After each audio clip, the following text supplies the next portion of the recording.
Hello friends, कैसे हैं आप सब। मैं तरुण शर्मा फ्रॉम गैजेट गाइस। तो चलिए फ्रेंड्स, मैं आपके साथ एक केस स्टडी शेयर करूंगा। मेरे पास आज एक लेनोवो का लैपटॉप आया था, जिसका पार्ट नंबर है LA-D562P। तो फ्रेंड्स, इसमें प्रॉब्लम ये थी कि जो बोर्ड जो है ट्रिगर करने के बाद ऑन हो रहा था, पार्शियली ऑन हो रहा था, पूरी तरह से ऑन नहीं हो रहा था, यानी कि डिस्प्ले नहीं आ रहा था और इसमें पावर जो एलईडी होती है वो ग्लो कर रही थी। तो जब मैंने इसको अपनी डीसी मशीन में लगा के चेक किया तो ये ट्रिगर करने के बाद अप्रॉक्स 100 मिली एम्स कंज्यूम कर रहा था, उतने का लोड ले रहा था। तो जब मैंने बोर्ड में जो उसके कॉइल्स पर चेक किया तो इसमें 3 वोल्ट, 5 वोल्ट और 1.0 वोल्ट एंड जो उसका वीसीसी ऐसे पावर होती है उन कॉइल्स पे पावर बन रही थी। बट जो इसमें पावर मिसिंग थी, यानी कि इसमें जो सबसे पहले हम चेक करते हैं S4 स्टेट में जो हमारी पावर बनती है ट्रिगर करने के बाद, वो रैम रेगुलेटर पे पावर बनती है। लेकिन जानते हैं रैम की जो पावर होती है एज पर रैम की जो भी टाइप होगा DDR4 2, तो इसमें DDR4 रैम है ऑन बोर्ड वाली, तो उसमें 1.25 अप्रॉक्स जो है पावर बनती है। तो इसमें दोस्तों रैम की पावर नहीं बन रही थी और जैसा कि आप जानते हैं अगर रैम नहीं बनेगी तो फिर उसके बाद सीपीयू कोर और GFX भी नहीं बनेगा। तो जब मैंने चेक किया इसकी रिक्वायरमेंट्स को, तो पहले मैंने इसकी आईसी पे गया और वहां उसकी स्पिन आउट पे सारी रिक्वायरमेंट चेक करी, तो ऑलमोस्ट सारी रिक्वायरमेंट जो है वो फुलफिल हो रही थी। उसके बावजूद भी ये जो उसकी रैम की आईसी है वो ड्राइव नहीं करवा रही थी, उसकी पावर को वो बन नहीं रहा था, वहां पे रेगुलेटर इनेबल नहीं हो पा रहा था। तो जब मैंने चेक किया कंप्लीटली पूरा, मैंने इसको पहले फर्स्ट फिजिकली चेक किया कि फिजिकली कोई कंपोनेंट डैमेज तो नहीं है। फिजिकल टेस्ट में मुझे कुछ नहीं कहा क्योंकि बोर्ड एकदम नीट एंड क्लीन था और ये फर्स्ट टाइम ही ओपन किया था मैंने। तो उसके बावजूद मुझे लगा कि कहीं ना कहीं रैम रेगुलेटर की फर्स्ट इस सिनेरियो में दोस्तों क्या होता है मैं आपको बताता हूँ। सबसे पहले जब भी हम हमारे सामने ऐसा कोई सिनेरियो होता है कि किसी रेगुलेटर पे पावर नहीं बन रही, यानी किसी भी सेक्शन में अगर पावर नहीं बनती है, तो मोस्टली टेक्नीशियन क्या करते हैं उसकी जो सेक्शन की आईसी होती है, कंट्रोलिंग आईसी, तो उसको चेंज कर देते हैं।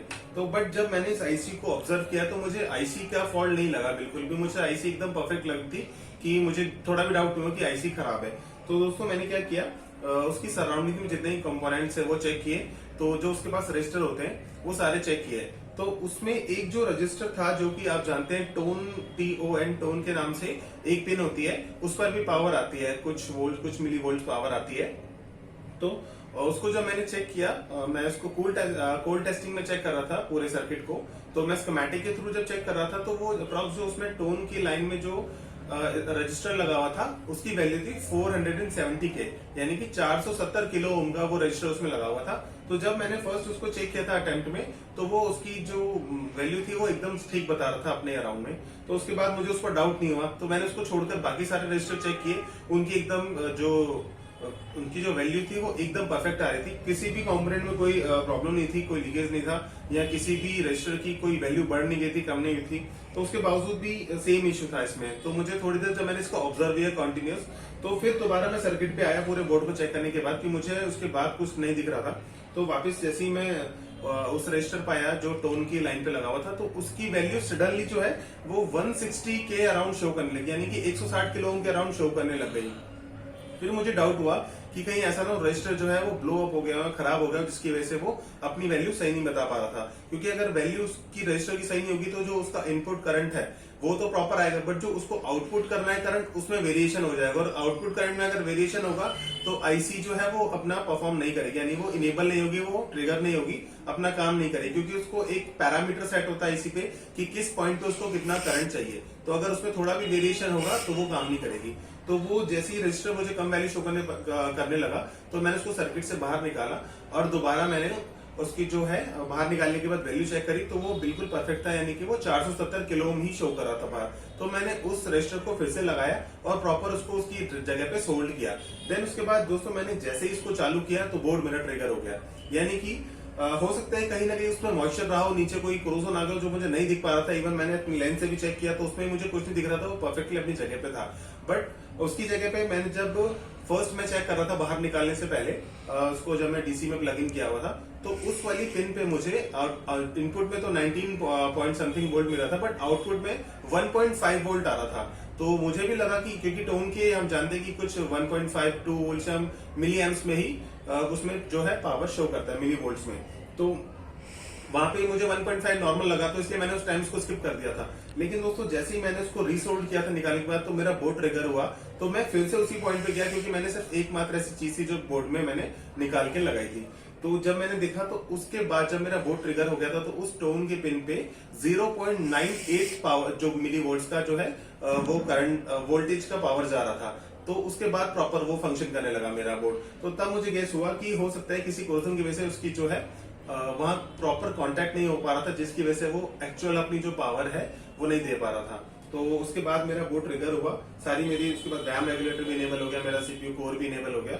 उसके बाद दोस्तों मेरा जो सीपीयू जीएफएक्स है वो उसमें कोई पावर नहीं थी, लेकिन मेरा बोर्ड जो प्रॉपर वेरिएशन के साथ ट्रिगर होता है वैसे ही हो रहा था। तो मैंने क्या किया, मुझे समझ में आ गया, क्योंकि दोस्तों कुछ बोर्ड जो है हमारे ऐसे होते हैं जिसमें वो डिस्प्ले का जब हम कनेक्टर लगाते हैं, यानी कि जब हम डिस्प्ले को कनेक्ट करते हैं बोर्ड में, उसके बाद ही जीएफएक्स बनती है, उसके बाद हमारे पास डिस्प्ले शो करता है। तो चलिए मैं आपको दिखाता हूँ।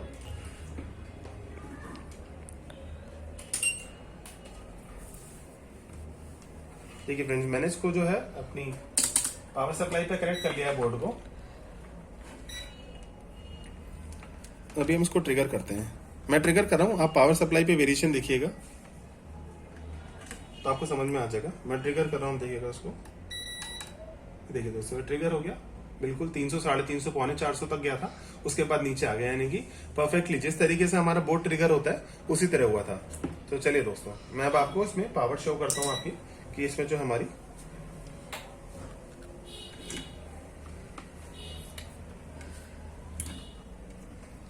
तो फ्रेंड्स मीटर को थोड़ा सा आगे रख लेता हूँ, इसको भी देखिएगा आप इन पावर्स को। ये देखिए हमारा ये 3 वोल्ट, ये हमारा 5 वोल्ट है। ये भाई मेरा जो है चेक करते हैं। देखिए 1.2 हमारा बन गया, 1.0 है, और देखिए 0.95 यानी कि VCSS से हमारा बन गया। अभी दोस्तों मेरा जो है ये अभी एक्चुअल में इसमें सीमॉस सेल नहीं लगा है, इसलिए बार बार रीस्टार्ट हो रहा है, ये वो 2-3 बार होता है। देखिए अब इसमें सीपीयू कोर भी बन गया 0.8। तो मैं इस बोर्ड को जो है असेंबली में लगाता हूँ और मैं आपको चेक करवाता हूँ।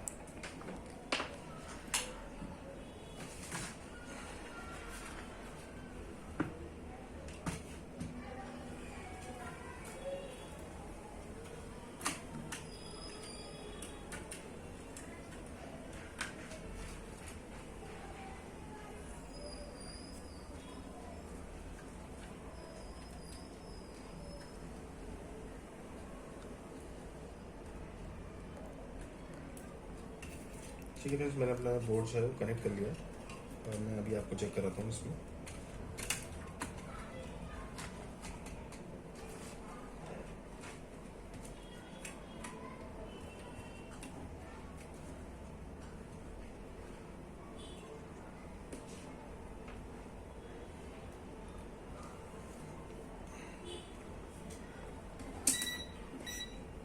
तो फ्रेंड्स आप देखिएगा, मैं अपने बोर्ड को जो है ट्रिगर कर रहा हूँ।